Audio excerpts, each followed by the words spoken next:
Que a paz do Mestre Jesus aqui esteja a envolver os nossos corações. Vamos assim, aproveitando esta oportunidade de encontro, para continuar as nossas reflexões e estudos das obras da doutrina espírita. Nós, da comunidade espírita Caminheiros do Amor, a Rua Arnaldo Magnicaro, 1370, Santo Amaro, São Paulo, nos reunimos frequentemente em nossa sede para realizar estudos, reflexões, ouvir palestras, participar das nossas assistências e assim caminhar mais leve, de uma forma mais amorosa, sabendo praticar a verdadeira caridade. E aqui estamos nós, por essa oportunidade de também realizar as nossas palestras pela internet, e as palestras vão pelo YouTube, pelo Facebook da SECA, nos reunindo para fazer o nosso estudo e reflexão de hoje do Livro dos Espíritos. Vamos aqui dando continuidade. Mas antes, vamos fazer a nossa prece. Vamos assim pedindo a bênção do Mestre Jesus, o nosso querido Mestre, pedir a Ele que esteja hoje sempre conosco, a envolver os nossos corações, a nossa mente, na sua paz, no seu amor, fortalecendo o nosso espírito para continuar essa caminhada tão bonita que já começamos. Que tenhamos a resignação necessária diante dos próprios erros, das dificuldades do caminho, que tenhamos a esperança suficiente para que levantemos dos nossos tropeços e continuemos firmes com a decisão inabalável do cristão que quer atingir o objetivo do aprendizado do amor.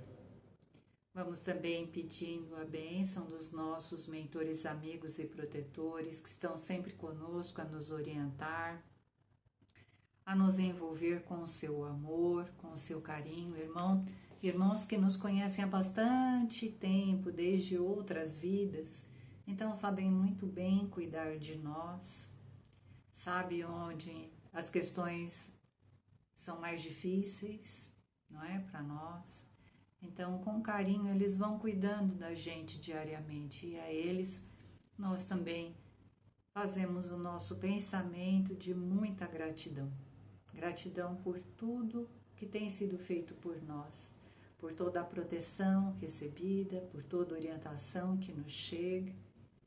E assim, vamos agradecendo ao Pai, agradecendo por mais esta oportunidade.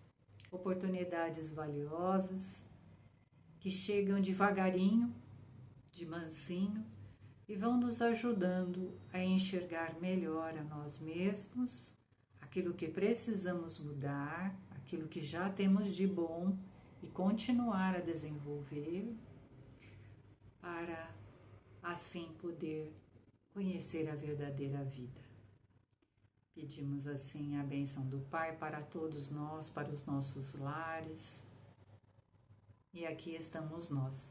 E vamos aproveitar então. Nós estamos aqui no Livro dos Espíritos, dentro do livro 3º, que é lá para o final do Livro dos Espíritos. No capítulo 12, e esse capítulo 12, o título é Perfeição Moral, o título dele. E a gente está ainda no item 1. Esse item 1 tem o título das virtudes e os vícios.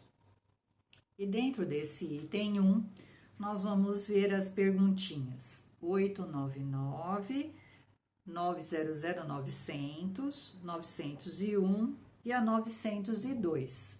Né? Essas 4 perguntinhas. Mas antes da gente ir direto ao assunto, a gente sempre faz aqui, né, uma explanaçãozinha, lembrando, então, o que a gente já viu. Então, como nós estamos nessa parte das virtudes e dos vícios, as virtudes seriam o quê? Né? Seria essas sementes do amor e do bem que Deus coloca em todos os seus seres, tá? Em todos os seus seres, faz parte dessa regra, dessa régua mestra, né? Que nós chamamos de consciência. E essas sementinhas, elas ficam durante bastante tempo adormecidas, mas depois, né, com a condição do espírito inteligente, elas começam a germinar, a ter possibilidade de se desenvolver. À medida que o espírito, então, avança nos processos reencarnatórios, na condição do desenvolvimento da inteligência, na condição de aprendizados morais, essas virtudes, elas vão se desenvolvendo cada vez mais. E o que a gente tem é que entender, né, que em cada um de nós existe uma condição chamada tempo, que essas virtudes, elas vão ser desenvolvidas de forma gradual, dependendo da condição que cada um carrega, espiritualmente falando, né? Se o nosso espírito já está um pouquinho mais amadurecido, de entendimento, de conhecimentos, essas virtudes vão estar mais afloradas, mais aptas a ser desenvolvidas. Se a condição da maturidade espiritual, né, ao contrário, ainda estiver, né, mais abaixo, né, não tão desenvolvida, não tiver tanto conhecimento, ainda não tiver uma capacidade de raciocínio, de distinção do que é o bem e o mal, essas virtudes, então, ainda não vão estar assim tão afloradas e vai haver uma necessidade maior nestes indivíduos de aprimoramento, de exercício, porque a gente sabe, né, que para as virtudes serem desenvolvidas, elas precisam ser exercitadas, assim como tudo, né? É o aprendizado. Elas não têm uma mágica para funcionar. A gente vai, né, na medida das experiências da vida, erros e acertos, entendendo como se faz o caminho, a jornada da vida, e aí essas virtudes vão despontando, né? A esperança, a alegria, a paciência, a perseverança, a resignação, são inúmeras as virtudes, né? E todos nós possuímos, não é que tem entre nós alguns, né, que não as tenha, não. Todos nós temos. É que em alguns, como nós falamos, elas ainda estão meio lá adormecidas e em outros também embotada. Então a vida vai trabalhar, né, para despertar essas virtudes, porque assim Deus quer. Ele quer que todos os seus filhos cheguem à perfeição. Então, as leis divinas vão trabalhar fazendo com que a gente vá para essa caminhada da perfeição. Então, assim são as virtudes. E os vícios, que é a outra parte do título, né? O título é as virtudes e os vícios. E os vícios? Os vícios, eles têm como base o interesse pessoal. E o interesse pessoal é tudo aquilo que está relativo e quer dizer a nós, o eu, né? Então, para mim, eu primeiro, qual a vantagem que eu levo? E o interesse pessoal, ele está dividido em dois setores: apego à matéria e nas questões de vícios e paixões em segundo lugar. Em primeiro lugar, né? Do interesse pessoal, geralmente é a questão material. Tudo que é meu, né? A minha posse, os meus pertences, a minha beleza, o apego material. E logo na sequência vem a questão, né, das paixões, dos desejos, tudo que vem, né, para implementar, para dar mais força para esse apego à matéria. Então a gente precisa entender bem isso aí. E esse capítulo vai destrinchar, né, tanto as virtudes quanto os vícios, para a gente poder se conhecer, porque ninguém faz um processo de aprimoramento sem ter uma noção daquilo que é seu. Não é? Como é que eu vou me aprimorar se eu não sei a minha potencialidade, se eu não sei as minhas capacidades, se eu não sei aquilo que eu estou errando e que eu preciso eliminar, né? Para aperfeiçoar, porque é isso. A questão dos vícios, desse apego material, a gente precisa superar, né? Ele faz parte da nossa herança animal, né? Ele tá ali na base do nosso desenvolvimento. Tanto é que os espíritos falam assim, olha, o interesse pessoal, ele é inerente à raça humana, mas ele não é, né, algo que continue com ela para sempre. Ele está lá no início, uma característica dos seres ainda imperfeitos. Então, há necessidade da gente superar a questão do egoísmo, do interesse pessoal, do apego à matéria e de todos os outros apegos. Para isso que o plano espiritual aqui está vindo com a gente para trabalhar nessas questões. E aí, nós chegamos lá nas questões, né? Então, vamos ver aqui com o Kardec. A questão 899. Ele pergunta para o plano espiritual, Kardec. De 2 homens ricos, um nasceu na opulência e jamais conheceu a necessidade. O outro deve a sua fortuna a seu próprio trabalho e todos os dois a empregam exclusivamente em sua satisfação pessoal. Qual deles é o mais culpado? Sim, porque a gente sabe que os bens materiais não foram feitos exclusivamente para nós, para o nosso deleite, para as nossas paixões, né? Os bens materiais são de Deus, né? Tudo é do Pai, até o corpo físico. Ele oferece para a gente no intuito da gente realizar uma jornada de aprendizados. Corpo a gente tem como uniforme do espírito para poder estar aqui no campo da matéria e realizar todos esses aprendizados. A casa onde moramos, a roupa que vestimos, atende às necessidades do espírito enquanto encarnado. Então, de quem que é? Não é? É de Deus. E esses 2 irmãos aqui na fala do Kardec, um havia trabalhado bastante, né, que ele fala, já nasceu, aliás, um nasceu na opulência, então não tinha trabalhado nada, já tinha herdado, né, jamais havia conhecido a necessidade, e o outro, né, havia conquistado essa fortuna pelo trabalho. E aí o Kardec pergunta, né, qual deles é o mais culpado, porque os dois usam só para se satisfazerem. E o plano espiritual diz: o que conheceu o sofrimento é mais culpado. Ele sabe o que é sofrer, conhece a dor que não está disposto a aliviar nos seus irmãos.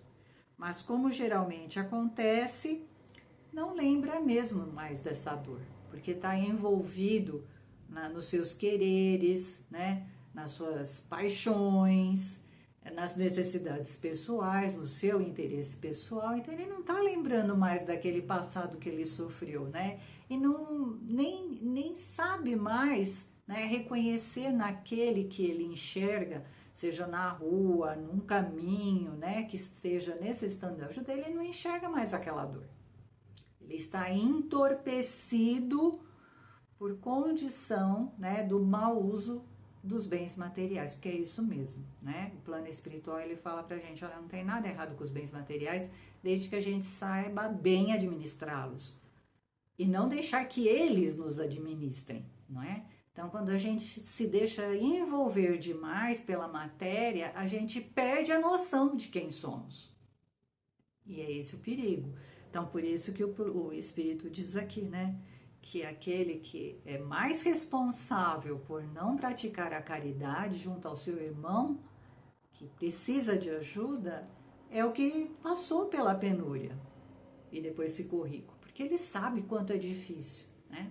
Só que ele ali, naquela coisa de se alimentar, né, de toda aquela riqueza, ele esqueceu do seu passado e nem olha para o seu semelhante mais. Bom, a outra questão.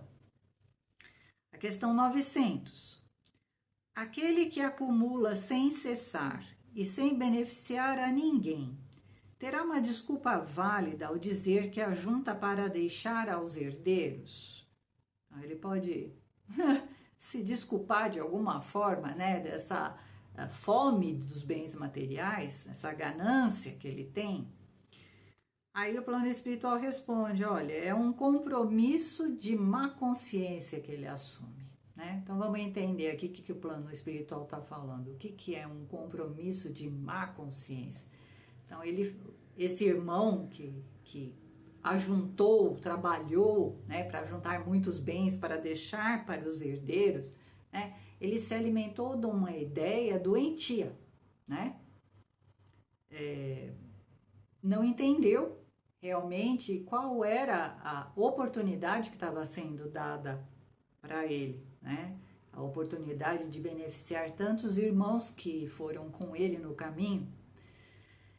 Então, por isso que o irmão espiritual fala de má consciência. Quando a consciência, né, não é desenvolvida, não é que a consciência é má, a consciência de todos nós é boa, mas ele está falando da má utilização, né, daquilo que está ali pronto para ser usado na consciência, que são as virtudes. Então, o mau uso que ele está fazendo das virtudes que estão lá dentro da consciência o fazem entender que sim, é possível fazer, né, ser usufruto da riqueza e entender que tudo bem, a gente pode, né, empilhar bens e deixá-los para os herdeiros, né, dando essa desculpa de que, né, tudo é para os filhos, tudo é para os netos, quando na verdade a ganância está ali dentro da própria pessoa.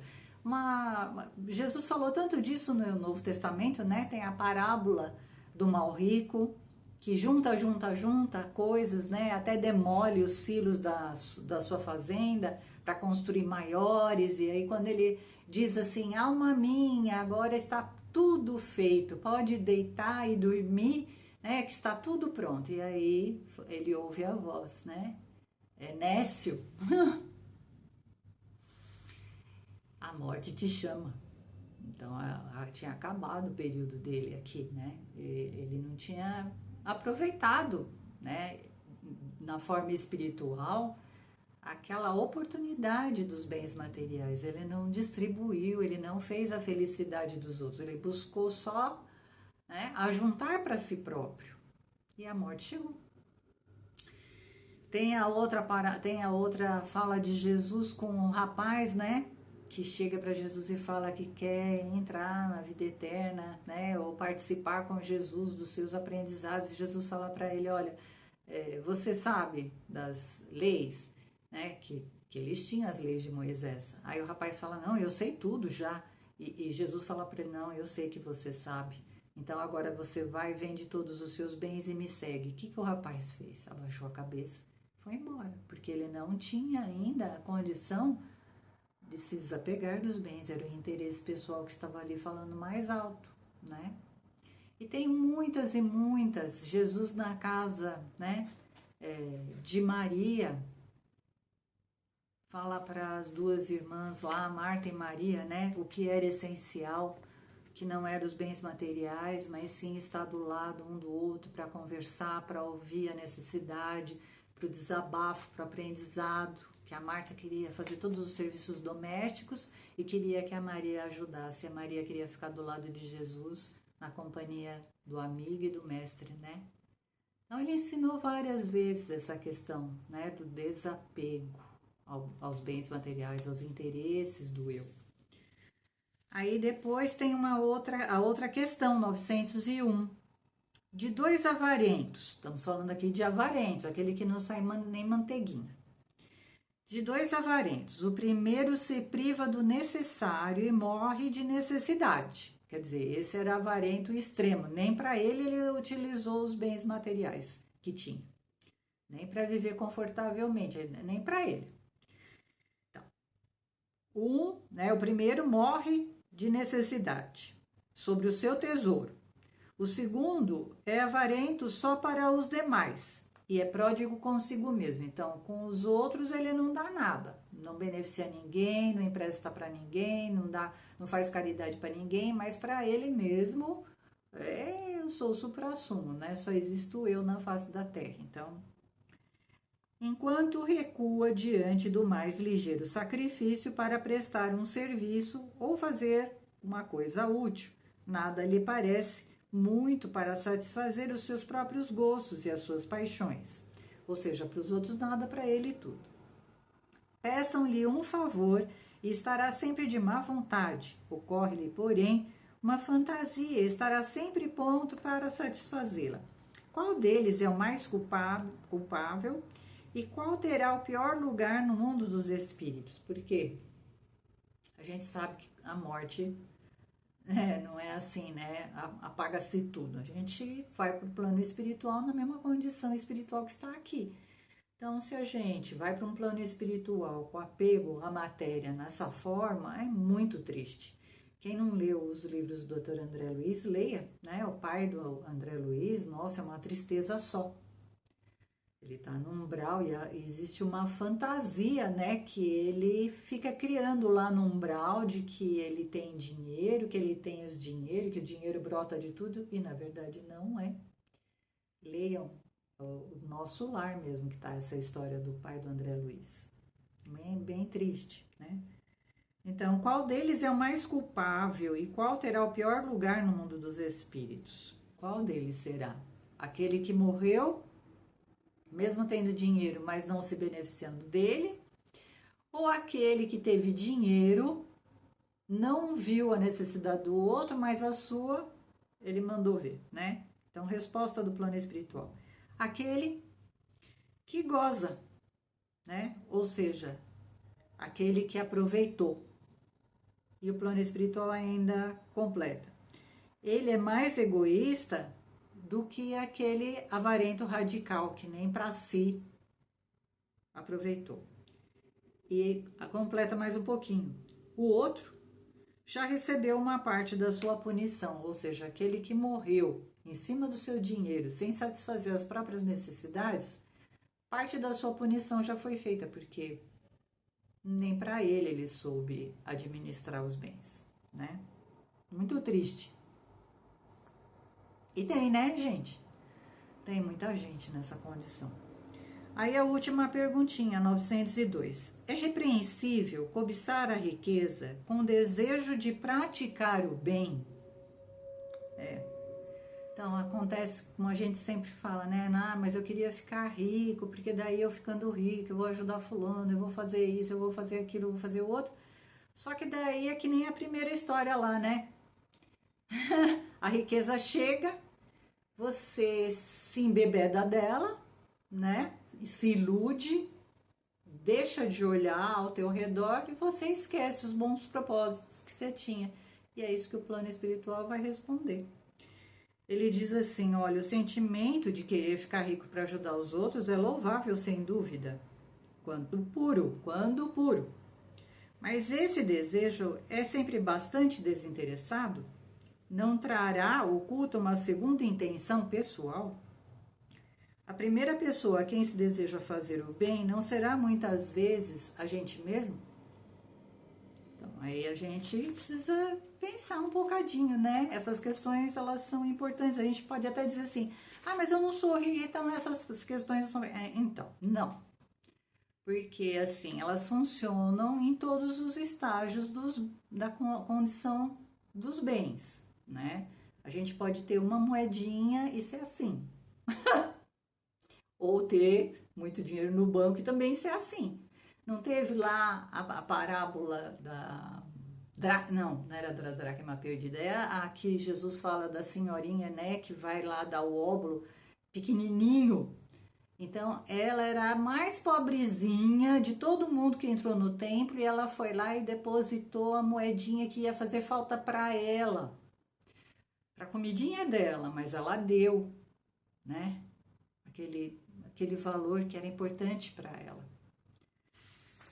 Aí que está, né? Bom, aí a gente trouxe uma historinha para a gente pensar no dia a dia da gente, como é que a gente está levando essa condição aqui dos bens materiais, da riqueza, né?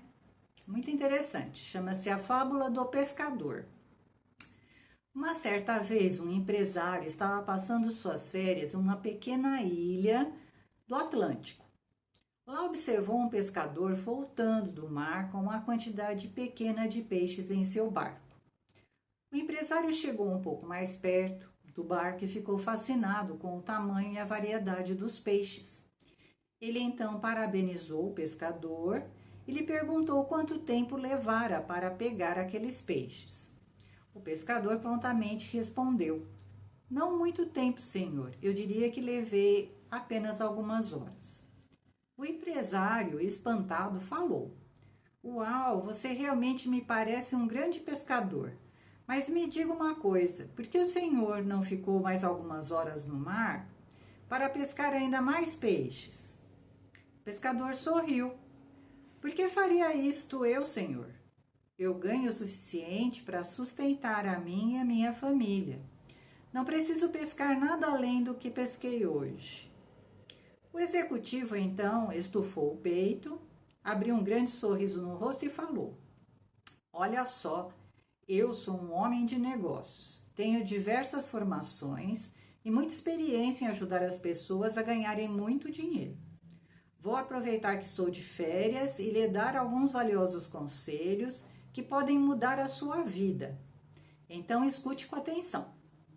O pescador, mesmo um pouco receoso, não recusou. Claro que não. E o empresário iniciou: "Pelo que noto, você poderia pescar por mais tempo durante o dia e conseguir um número bem maior de peixes. A maior parte desses peixes você poderia vender para intermediários da região. Com o dinheiro das vendas, você poderia comprar um barco maior e daí pescar mais peixes. Depois de alguns anos, você poderia vender esse barco e comprar vários barcos, até ter sua própria frota. Dedicando um pouco mais de tempo ao negócio, logo você poderia vender diretamente para as grandes fábricas ou cooperativas de pescadores, dispensando os intermediários. E quem sabe, em 10 ou em 15 anos, você poderia ter a sua própria fábrica para industrializar os peixes. Deste modo, você controlaria todo o processo da entrada até a distribuição." O pescador se mostrava atento a cada palavra proferida pelo empresário. O empresário, por sua vez, se mostrava cada vez mais confiante e convicto e continuava: "Veja só, e qual a melhor parte de tudo isso?" falou o empresário. "Depois que a sua indústria estiver consolidada, talvez em 15 ou 20 anos, você poderia abrir o capital dela, colocando as ações na bolsa de valores e expandindo assim ainda mais o seu negócio. Neste momento, a empresa já estaria sendo gerida pela sua equipe de diretores e você poderia merecidamente descansar, pois seria um homem muito rico.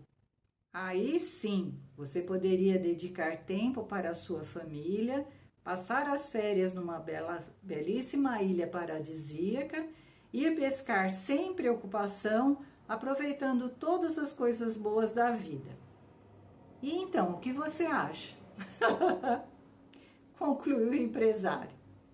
O pescador olhou atento para o empresário, deu uma rápida coçada na cabeça, pensou por um momento e disse: "Olha, senhor, até acho que entendi a sua ideia, mas o que o senhor me oferece não é tudo o que eu já tenho hoje?"